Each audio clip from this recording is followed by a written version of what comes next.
Hi, my name is Peace Leah Weaver. I'm a United States citizen, and I was standing in Washington, D.C. on January 6th. I was outside of the Capitol building, on the street, across the street, standing with a large group of people surrounding the building. And I would like to speak, and I would like to testify, and I would like to be a witness to what I saw on January 6th. I would like to tell you what I saw. I would like this to be heard by my legislatures and elected officials and people who are paid to care about this. I would like this to be heard by maybe news and media and any other Americans. I was born in New York State. I have a degree from Stanford University. I've been living in North Carolina for 20 years. I have been voting Democrat and educated to be a liberal Democrat most of my life. And when I saw what happened during the election of 2020, I went to Washington, D.C. on January 6th to protest and to be seen and counted on the day that the votes from the states were being brought into Congress and accepted by the Vice President. For those of us who know how the country works and have taken the time to read the U.S. Constitution, they would know that that is a significant event and day and time in our government when the electoral votes from the states come together to be counted and accepted into Congress by the Vice President, who has the final say. He has the final say. So I went and I found a bus full of people going from North Carolina and rode all day, all night, from like 1 or 2 a.m. Arrived in D.C. around 7 a.m. and we walked around. Some notable things was there was other people there. There was a place to gather by the monument. And there was, I think, one flyer that told us that at 1 o'clock we were to go to the Capitol building. And so there were speakers in front of the monument. And then after the speakers ended, we go to the march to the Capitol. And that didn't happen on time. The speakers that came out at the end in front of the monument came out later, like even after 1 o'clock or 2 o'clock. And I think Donald Trump was speaking at like then in front of the monument. And my group decided to walk to the Capitol closer to 1. And people had apparently already been there. There were people at the Capitol and people at the monument and people all over. There was estimates that there was 2 million people there or more. Excuse me. There was, some people said 500,000, some people said 1 million. There was a lot of us.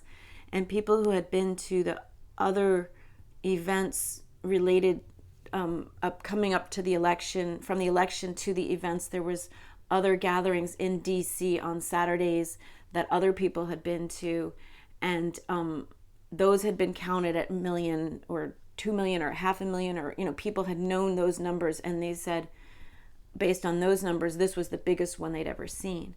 So this was the biggest turnout of all those events that happened throughout December.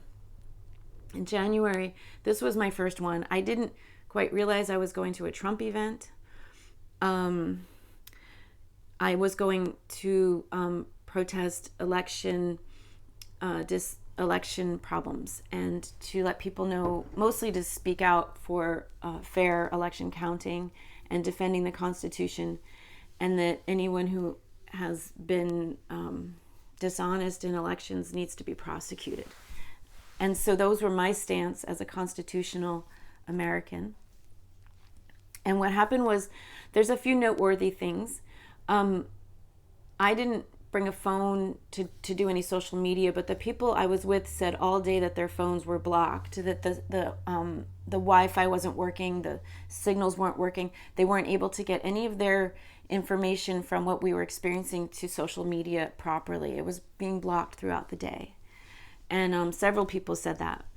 The other thing I noticed was there was people walking around with megaphones, very loud speaking people with megaphones that were saying really negative things.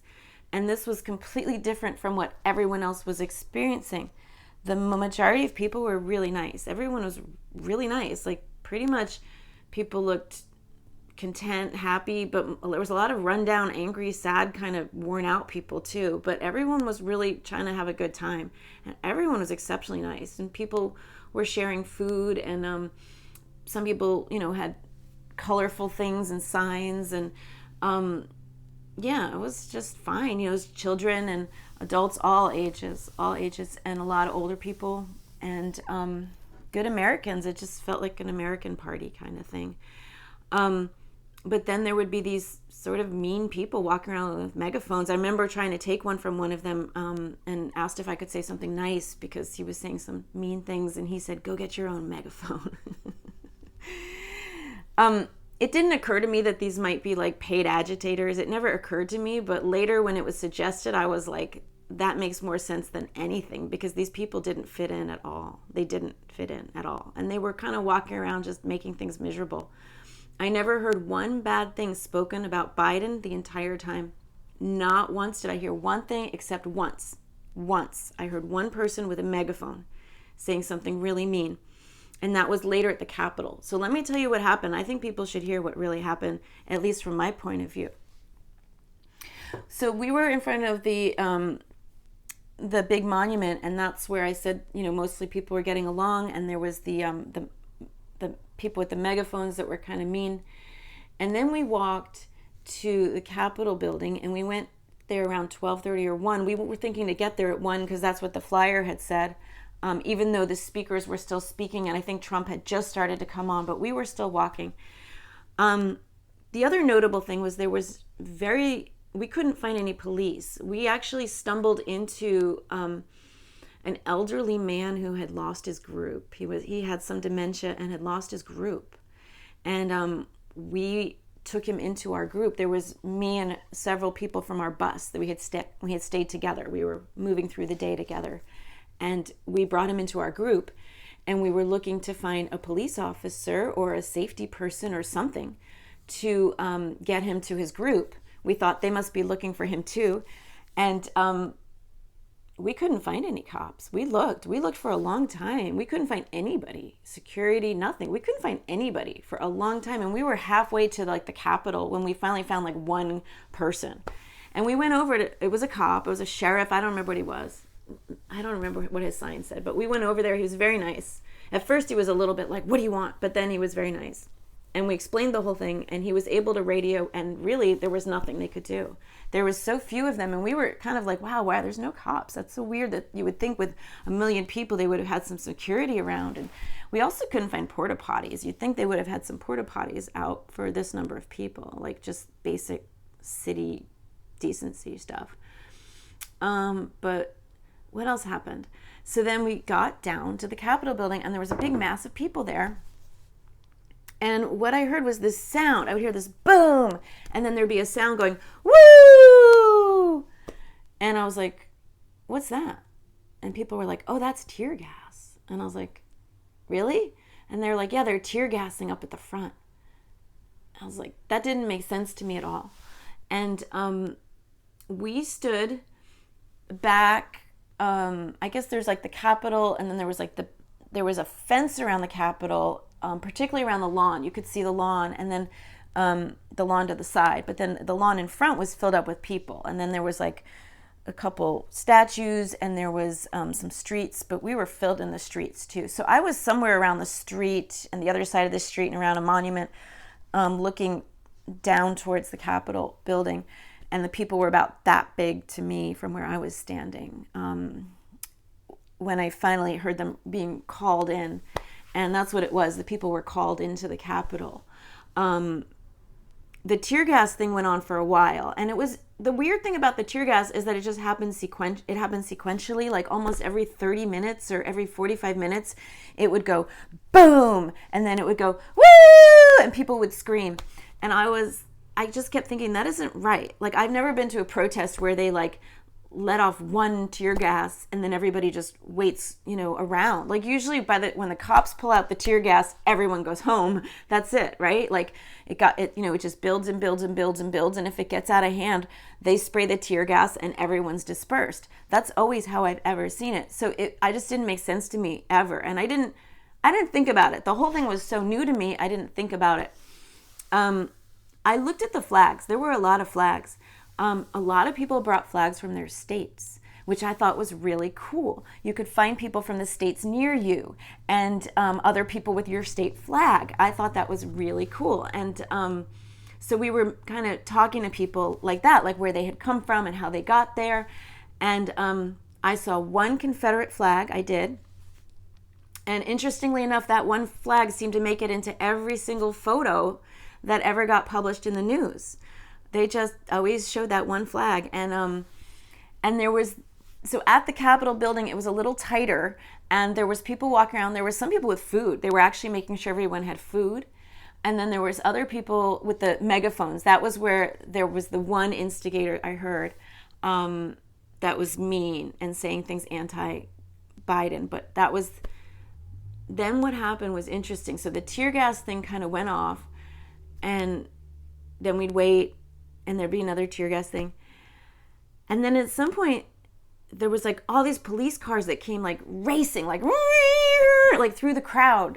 And people had to move out. Like it was as if they were going to get hit by the cops, racing.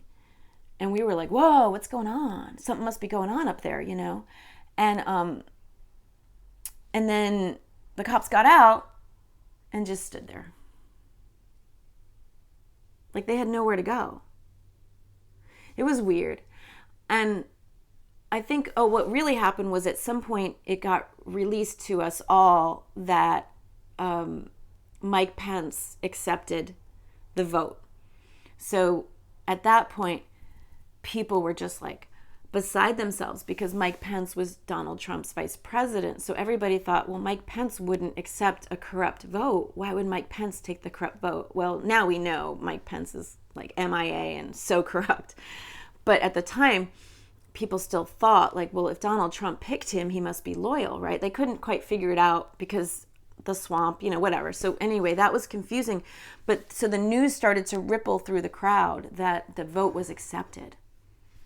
And you could feel this like sadness, like this like confusion, like this, like it was a very emotional moment. And what happened, or emotional turning point really. And then what happened was the people with the megaphones started saying, let's go fight. We don't want to live in a country like this. These people are traitors. Let's go fight. And they were inciting people. And the people on the megaphones were doing that. And then the people around me without megaphones, everyone was just like, no, today's not the day. This is not the day to fight. Now, it was such a weird experience for me because all the people around us were like, this is not, we all, the whole crowd, all the people were like, no, we came here to peacefully protest and this is peaceful and this is horrible and disappointing, but this is not our day to fight.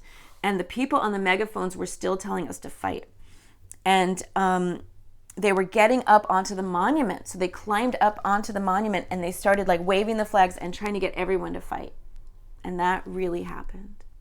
And I didn't fight. None of us fought. We all just stood there. There was one church started singing. I mean, we're talking like 1 million people. And these were like people who came out. Now, it never occurred to me that these people were not Trump supporters. They were all wearing Trump gear. And it just never occurred to me that these could be actors, paid, members of other factions literally trying to like mislead us. Like it just never even occurred to me. I just thought we were all there to protest. Why would anyone else go through the trouble to be there? And then what happened, and also we didn't think we would be set up like that. You know, we just never thought we'd be set up. And then what happened was that's when the cops came racing through. Oh, and then they pulled the barricades. And I watched this was interesting because I could see the grass around the Capitol building, which was empty, right? And then at some point, the barricades were removed. And the word came in, some people said, oh, they're breaking in. And then other people said, they're letting us in.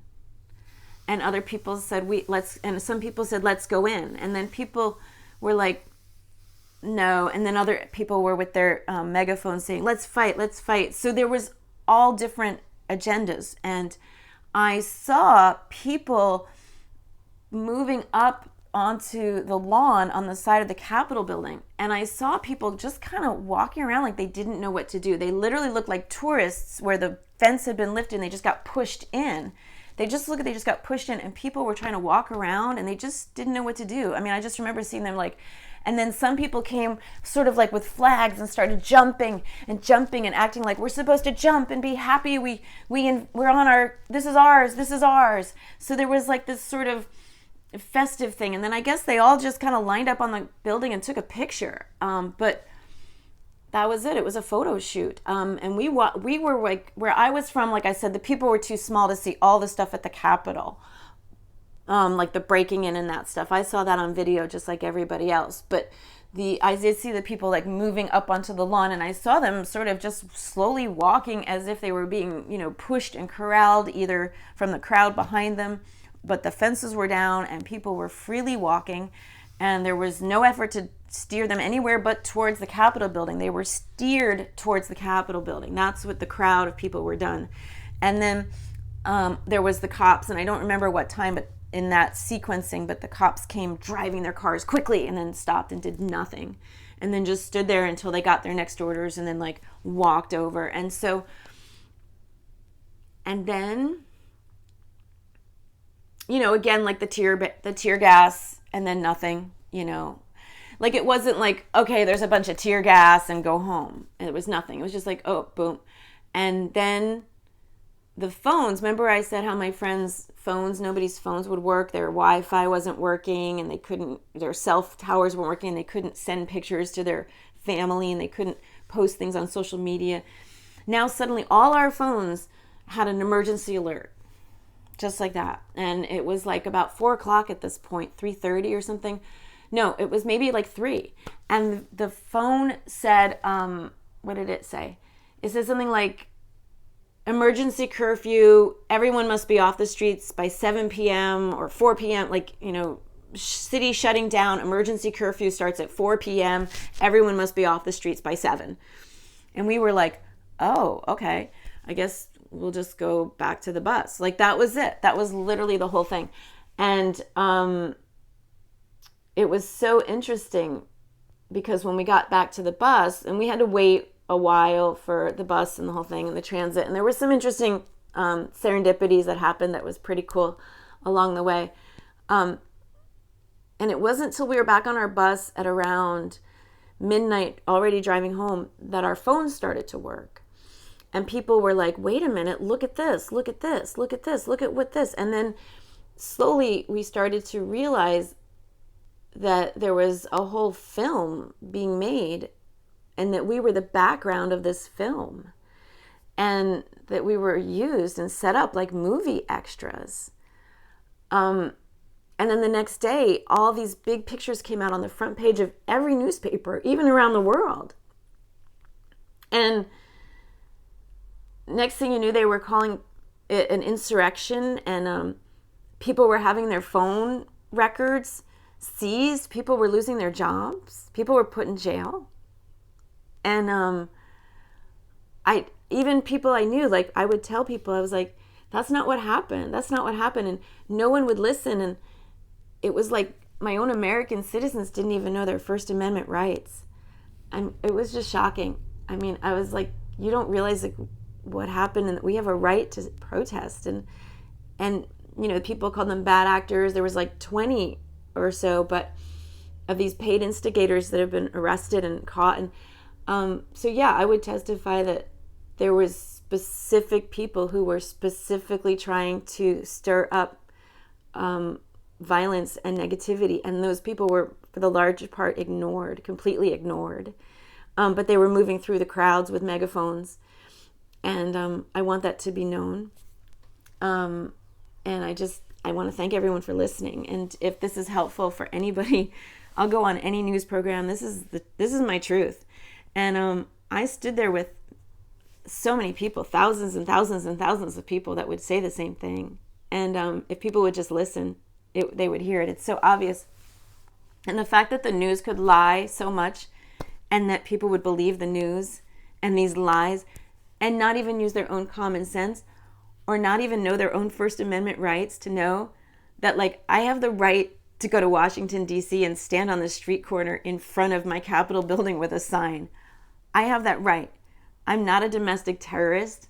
I'm not an insurrectionist. I'm an American exercising my First Amendment rights. And the fact that people don't know that is the most frightening thing in the world. It's more frightening than making this video.